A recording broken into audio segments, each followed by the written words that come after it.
Hello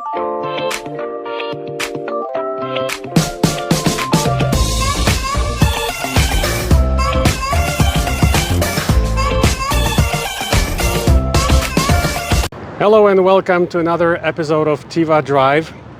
And today we have two of the some of the best electric cars in the market today. On the right side here you see the 2025 BMW i5 xDrive 40, which is the new base model.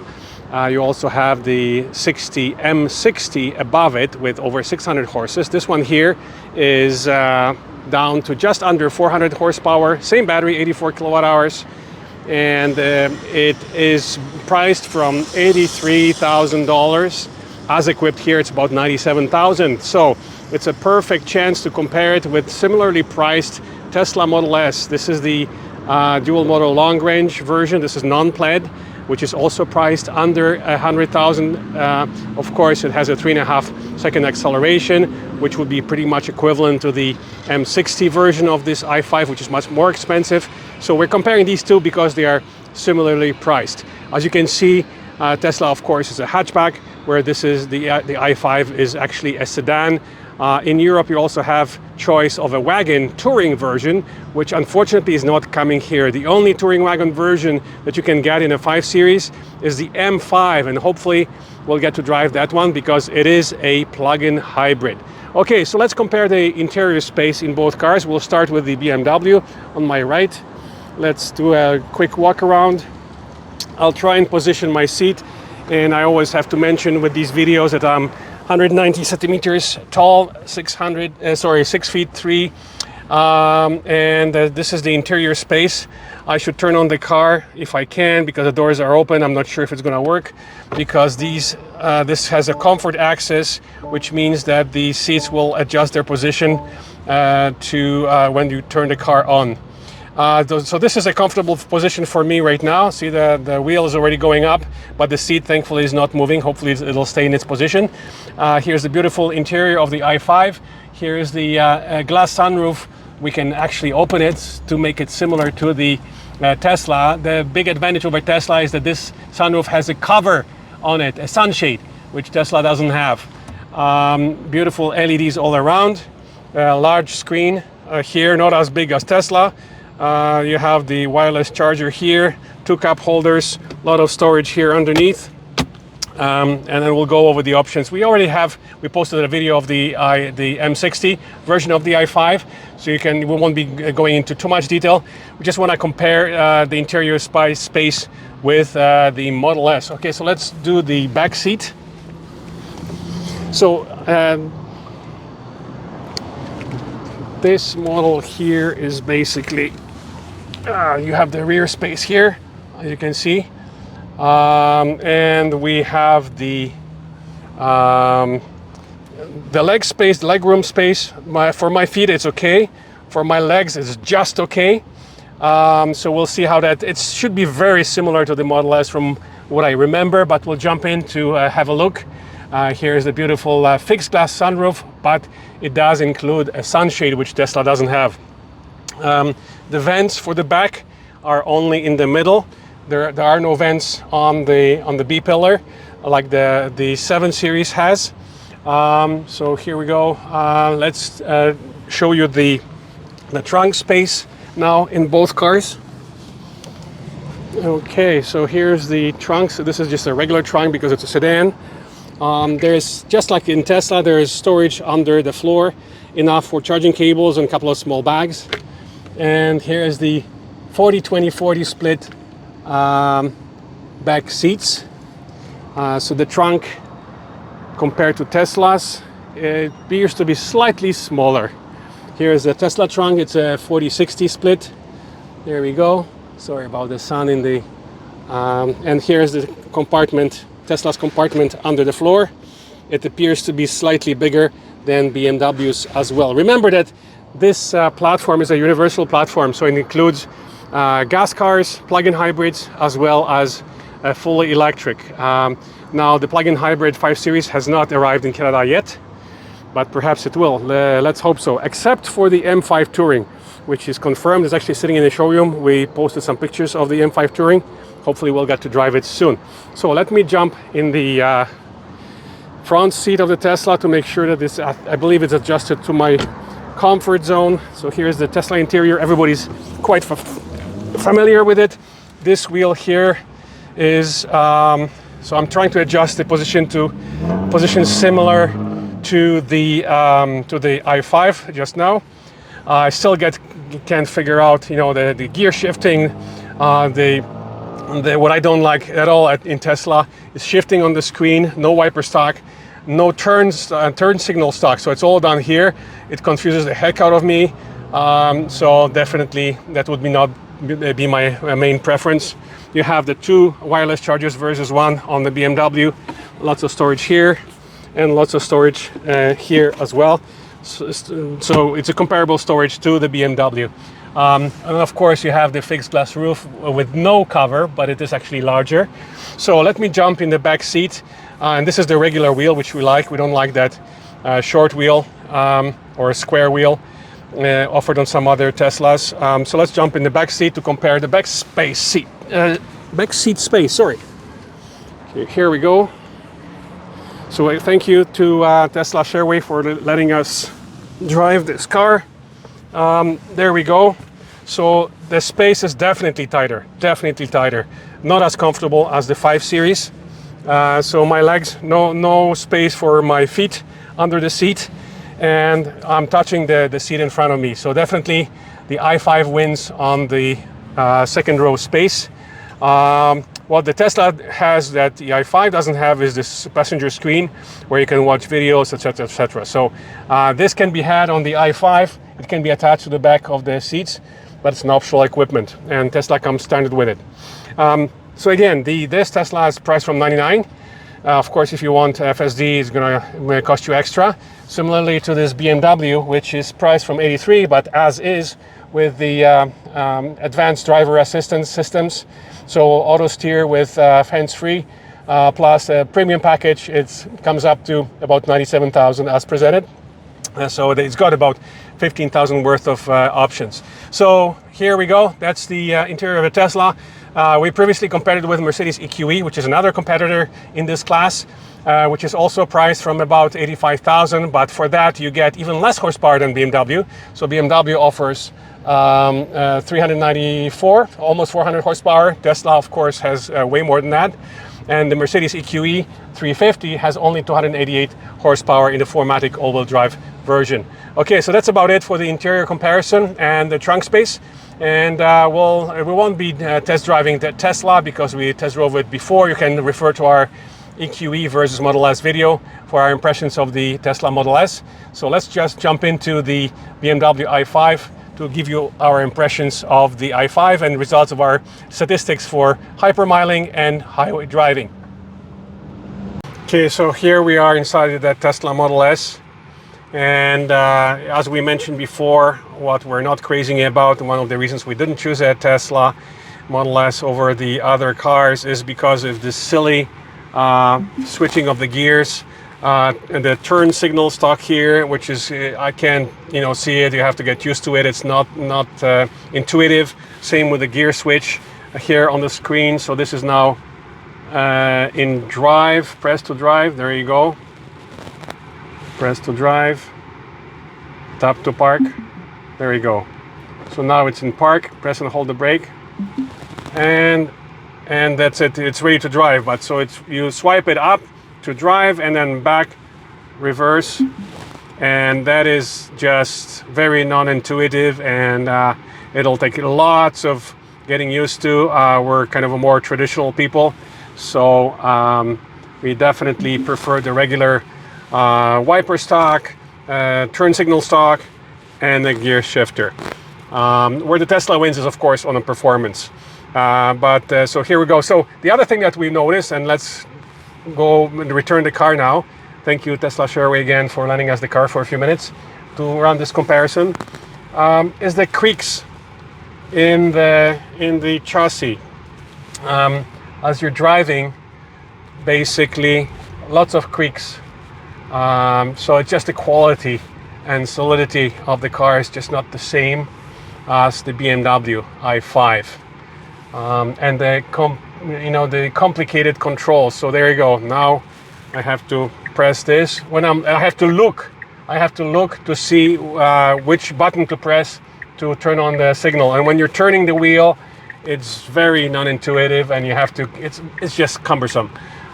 So definitely the reason why I'm not sure if we're gonna. Maybe we'll go in the future for Tesla, but right now it's just so many other, in our opinion, better electric cars, unless you're really into technology and full self-driving and all that, which still hasn't delivered on the full self-driving, to be honest.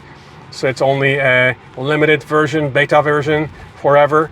So not sure if you can hear it, but there's lots of creaks and rattles in the car, which just doesn't happen in the BMW and Mercedes electric cars. Again, Mercedes EQE is the least powerful of the three. Starts also in the mid 80s with 288 horsepower. The BMW i5 xDrive 40 is close to 400 horsepower. Starts at 83,000 Canadian, and then this Tesla Model S is 99,000. However, it comes already equipped with the sunroof and a lot of the advanced driver assistance. So basically the basic autopilot is there, which means you have adaptive cruise with auto steer, where you have to pay extra for that in a BMW or Mercedes. So it really depends what you need, what you want in a car. We are, again, more traditional drivers, so we prefer to drive more traditional cars. We did own two Teslas, so we drove a Model 3 dual motor long range for about a few months. Then we had to, the car was repurchased by Tesla because it had so many issues, and they gave us a Model S to drive for a few months while they were trying to fix our Model 3. So we drove a Model S 70D. That was a few years back in 2018. Actually, it was 2019. The model year was 2018. And so, yeah, so we do have some experience with the Teslas, both the 3 and the S. Let's just park it back here. So there we go. We're back at Tesla Shareway. There we go. And there we go. Okay, there we go. And then, so the park is right here. Boom. So that's about it. Okay, so let's take you for a spin in the BMW i5 now, and give you our impressions of that car. All right, so here we are inside a 2025 BMW i5 xDrive 40, the base model. It's the first 2025 model we are testing. We are just at Labor Day weekend of 2024, and then 25s are starting to come out. So this is actually the first 2025 model year car that we're testing, and it happens to be a BMW. Amazing vehicle. Okay, so let's take you for a spin. We did a walk around with the Tesla Model S to give you an idea of the size difference between the two cars. We also test drove the other competitor, which is the Mercedes EQE, in both the 500 and the AMG versions, both of which are more expensive, and so it should not be compared with this one. So we're trying to compare other EVs with a similar price range. So it should be compared only with the EQE, base model EQE 350 4matic, which is also offered. Actually, it's more expensive than BMW. It's over 90,000, where this BMW is 83,000 plus options. As you see it here, it's about 97 plus tax. So basically, it's the lowest price of the trio because we're running on comparison with the Tesla Model S as well as the Mercedes EQE. So this is the least expensive. And the power here is 394 horsepower, and the battery size is 84. So in terms of the battery size, the battery size is less than the Tesla Model S. And the Tesla Model S, as you know, has a 100 kilowatt hour battery, and this one is 84. The Mercedes is a similar size battery as well, and in terms of the range, The rated range here is about 450 kilometers, but we'll tell you about our test results. The Tesla has the longest range, 640 kilometers, because of the larger battery. It's also the quickest at 3.5 seconds. This base model of the i5 is good for about, in a high force, just under 5 seconds. So it's still quick enough. And the Mercedes is slowest at over 6 seconds from 0 to 100 because it only has 288 horsepower. So now we can talk about our impressions. So as you know, we previously test drove and we posted a video of the top of the line, which has over 600 horsepower and sub 4-second acceleration. So this one obviously is less powerful, but it's also much cheaper. So it's 83 grand versus well over 100 grand for the M60. And this is I think this is a perfect compromise. We just wish that they brought the touring wagon version that is available. So in terms of the range, we can tell you all about our test results. So we did a hypermile. First of all, we drove on the highway and we did a pure highway test on the way from Toronto to Midland, our usual route on the 400 northbound, and using our regular testing, speeds of driving middle to left lane, following traffic, basically. So regular driving, not hypermiling, with the climate on. And we got a very, efficient result of 16.4 kilowatt hours per 100 kilometers, which would give this car over 500 kilometers highway range with climate on. That's the summer, of course, on the summer wheels. This car is equipped with the optional 20-inch rims. So if you go for the standard 19-inch rims, you would get even more. Then we did a hypermile between Midland all the way to Meaford and back, which is 200 kilometers, distance of about 200 kilometers, driving at below 100 kilometers per hour, with a quick exception of the highway between Wasaga and Collingwood, which allows for higher speeds, but most of the road was driven below 100 kilometers per hour without climate. Actually, we used climate part of the way.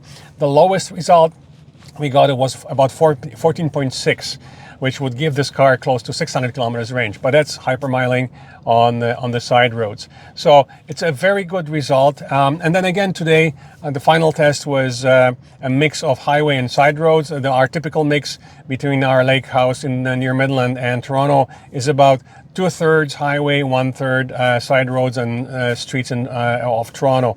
And we got a result of about 15.5, which kind of makes sense, halfway between the hypermile result and the highway result. So these BMWs, both the i7 and i5s, are basically highway cars. So there's not a huge difference between a hypermile and the highway, unlike, for example, the Ford F-150 Lightning, which has a huge difference between the two, hypermile to the highway because of its shape.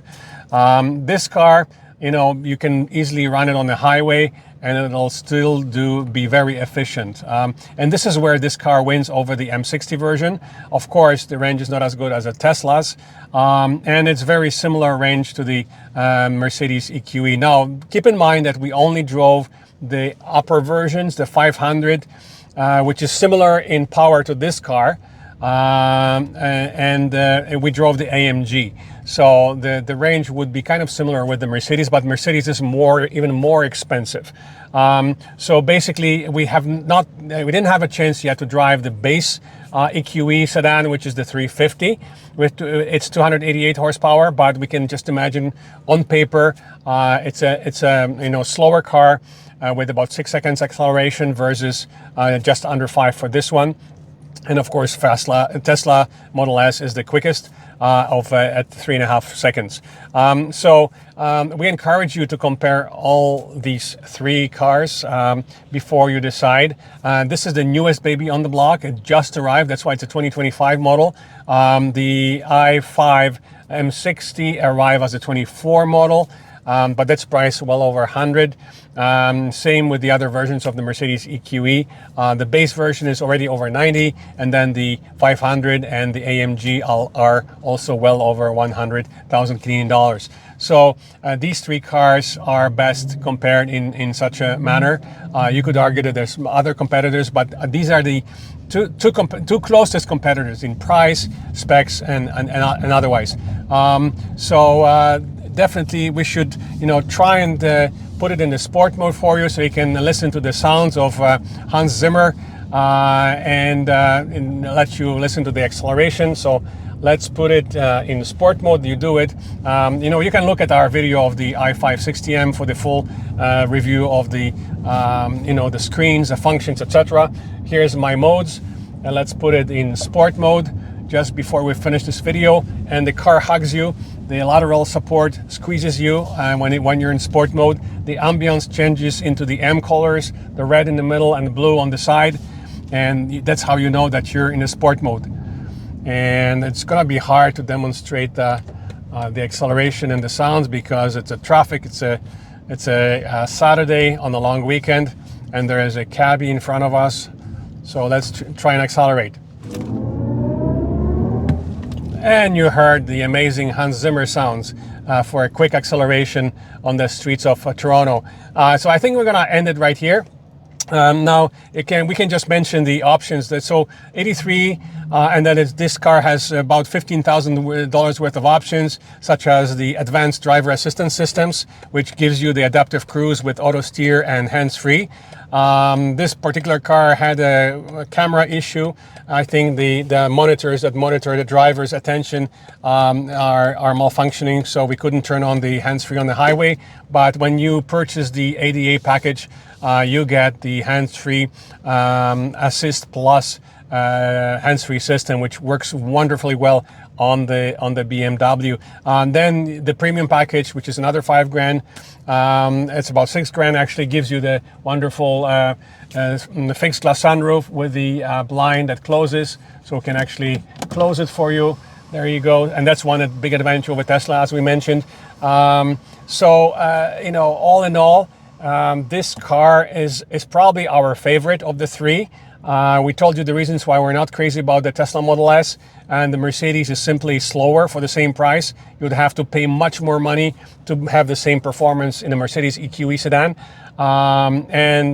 This car actually, we truly believe it has more space in the back as well.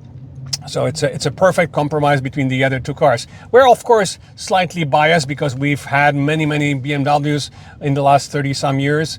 So we are biased towards BMW, but we owned Mercedes and other brands as well over those years. So we can honestly say that we have a kind of balanced view. We're not that biased, and honestly right now between the three, that will be our choice. If you have any questions about this test or those three cars, we have already published the EQE sedan 500 and AMG, or will be publishing soon, so you can look at those videos. And if you have any questions about this particular test, don't hesitate to comment on our video. We'll be happy to respond to your questions there.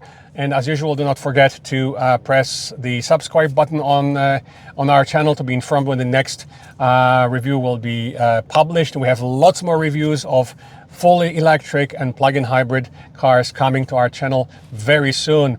Thank you for watching. And again, we have to thank our sponsor, our real estate company, Condos and Castles Realty Inc. As usual, those videos are brought to you by them, and you can find them at www.condosandcastles.com. Thank you for watching, and we'll see you at the next review.